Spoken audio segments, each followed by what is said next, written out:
Mapagpalang araw po sa ating lahat. Ako nga po pala si Angel John Agner at welcome po sa aking 365 Daily Devotion ni Pastor Russell Ocampo. At para po ngayong araw ay January 14, 2025 at ang topic po natin ngayong araw ay Archangel at sino si Archangel Michael.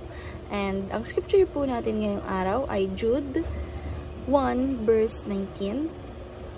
Sabi po dito, But even the Archangel Michael, when he was disputing with the devil about the body of Moses, did not himself dare to condemn him for slander, but said, The Lord rebuke you. And sa Tagalog naman po, subalit si Michael na Archangel nang makipaglaban sa dyablo at makipagtalo tungkol sa katawan ni Moises ay hindi nangahas gumamit ng isang hatol na may pag-alipusta laban sa kanya, kundi sinabi, sawayin ka nawa ng Panginoon. And teaching number 1, Archangel serves as powerful messengers and warriors in God's service. Sabi po dito na ang mga Archangel o si Archangel Michael ay siya po ay nagsiserve o siya po ang tagabigay ng tagabigay ng powerful o malakas na mensahe sa ating Panginoong Hesukristo at siya rin po ang powerful sa paglaban para sa service ng ating Panginoong Diyos. And teaching number 2, Archangels teachings us the reality of spiritual warfare and the importance of prayer. Sabi naman po dito na ang mga archangels naman po ay tinuturo din po sa atin pag binasa po natin yung Bible, and masasabi po natin na yung mga archangels ay tinuturuan tayo paano makipaglaban, hindi lang physical kundi spiritual din po. And nagpapatunay sila na hindi lang physical yung merong labanan kundi pati na rin po sa spiritual na labanan ay meron din po.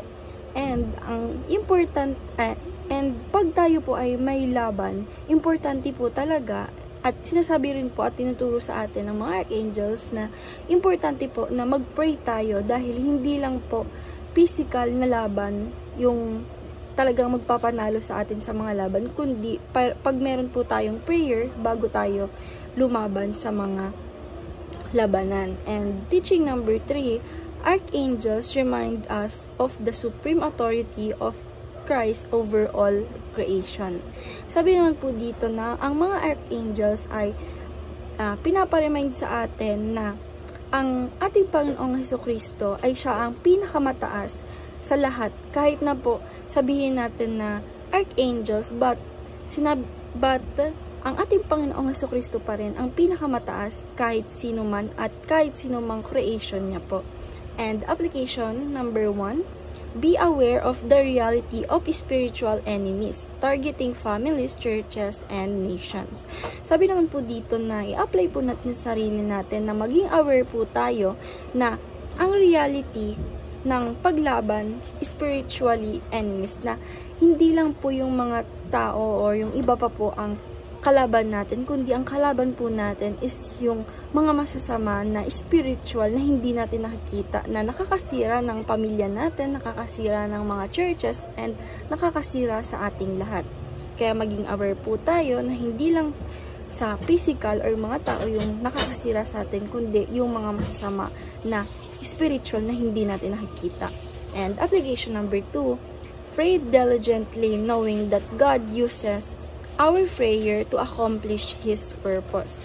Sabi naman po dito na i-apply po natin sa sarili natin na manalangin po tayo ng diligently or talagang manalangin tayo na sa mga kagustuhan natin na dapat na malaman ng ating Panginoong Diyos at matupad niya po ito para magamit niya po ito para ma-accomplish niya yung mga purpose na binibigay niya po sa atin. And application number 3, trust the power of authority of Christ over all creation. Sabi naman po dito na i-apply po natin sa sarili natin na tayo ay maniwala at magtiwala sa kapangyarihan at authority ng ating Panginoong Diyos. Dahil nga po talagang ating Panginoon Diyos ang pinakamalakas sa lahat ng kanyang gawa. And discussion, what is the importance of praying, knowing that spiritual enemies are real and active? Para po sa akin at para po sa devotion ngayong araw na napag-aralan natin, na importante po na malaman natin kung ano yung importansya ng panalangin para po maiwasan natin yung mga spiritual enemies na makakasama sa atin, dahil ito po talaga ay totoo at active. Kaya po dapat na tayo ay magtiwala at maniwala sa kapangyarihan ng ating Panginoong Diyos at manampalataya tayo at patuloy na magpanalangin sa Kanya para po maiwasan natin yung mga spiritual enemies na nakakasira sa atin. And ayun lang po ngayong araw. Maraming salamat. God bless.